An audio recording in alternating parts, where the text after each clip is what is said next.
va parler d'un sujet un petit peu piquant. On va parler de PET et de POC sur le carbone, de nos cadres ou de pièces sur le VTT. Pourquoi on va parler de ça? Parce que c'est un sujet un petit peu chaud qui mêle un petit peu interrogation, peur et risque au niveau de l'intégrité du vélo et du pilote. On dit souvent que le carbone par rapport à l'alu, lorsqu'il y a une petite fissure ou un petit quelque chose, boum, le cadre peut casser net sans trop prévenir. Et dans ce cas-là, donc, il vaut mieux s'en débarrasser avant que ça arrive, pour pas qu'il y ait des situations un peu plus compliquées que ça. Donc on va voir en fait aujourd'hui à quelle limite et à quel niveau c'est nécessaire de se séparer d'un cadre de carbone s'il y a une petite fissure, un petit impact.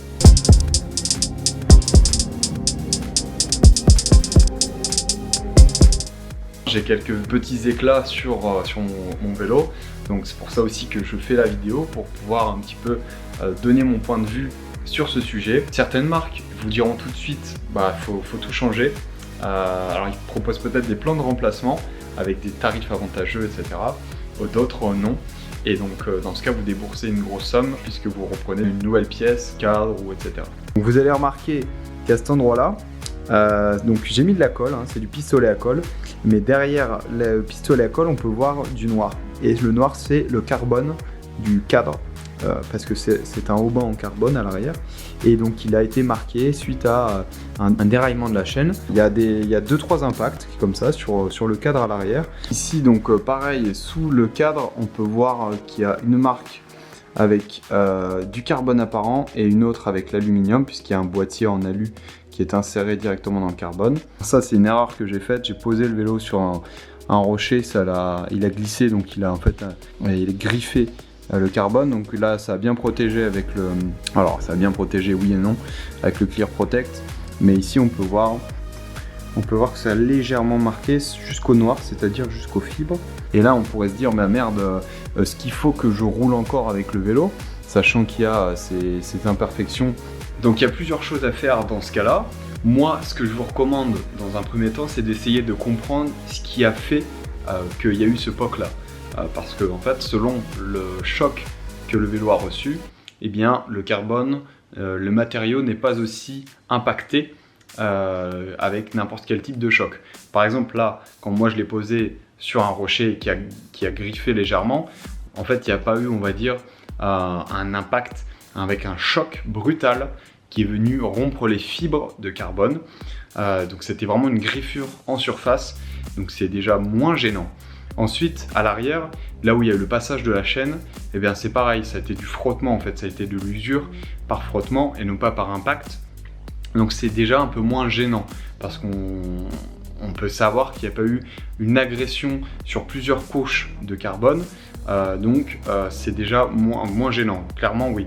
Ensuite, par rapport sous le boîtier, là où il y a les impacts de pierres, de rochers, etc. Là tout de suite, on est sur des pierres ou des petits cailloux qui ont éclaté en vol et qui sont venus taper le boîtier de pédalier. Donc là, on peut se dire que déjà, c'est un peu plus gênant parce que selon la taille de la pierre, effectivement, ça peut endommager dramatiquement, clairement, le carbone. Là, pour le coup, ça reste très minime. C'était des petits éclats assez superficiels.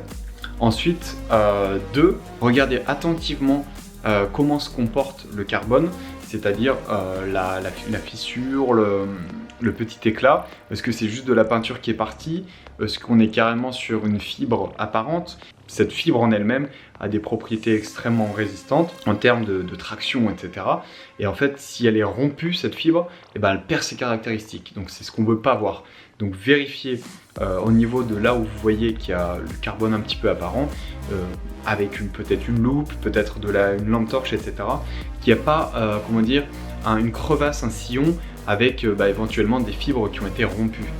Faut voir que ça reste que du superficiel. Donc troisième chose à faire, c'est de regarder à quel endroit se situent les POC, les fissures ou les impacts que vous avez décelés, pour voir si ce sont des zones à forte contrainte ou pas. Donc pour ce faire, vous pouvez regarder sur internet des modèles de contraintes sur des cadres de VTT et tout suspendus, par exemple, et ça va vous donner en fait des zones rouges, oranges.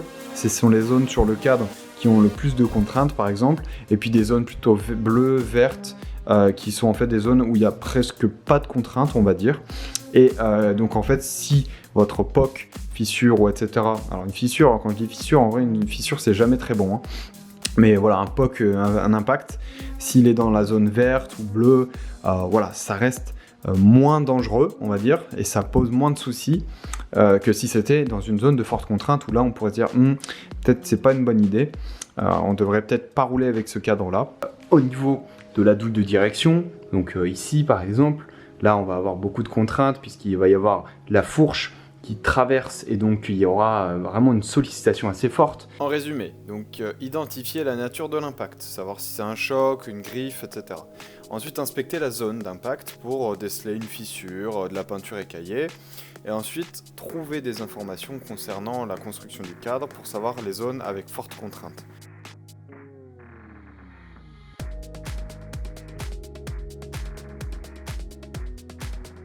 Attention, je suis pas en train de dire que si il n'y a pas ces zones de contrainte, si ça reste un petit POC, etc., le cadre ne va pas casser. Je me dédouane parce que des fois c'est très aléatoire, c'est très imprévu, il y a des facteurs qu'on ne maîtrise pas et donc ça peut casser. La dernière des choses que je vous conseillerais aussi, si vraiment vous avez des doutes, allez voir un professionnel, un vélociste ou contactez directement la marque du vélo. Vous leur envoyez des photos, vous leur envoyez un petit dossier, une vidéo, bref. Ils vous diront si oui ou non, pour eux, il faut le changer.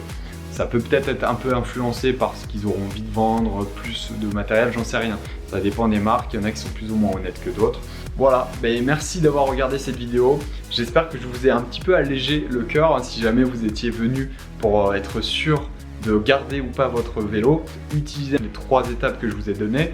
Moi je vous dis bon ride à tous, prenez soin de vous, amusez-vous sur le vélo. Ciao!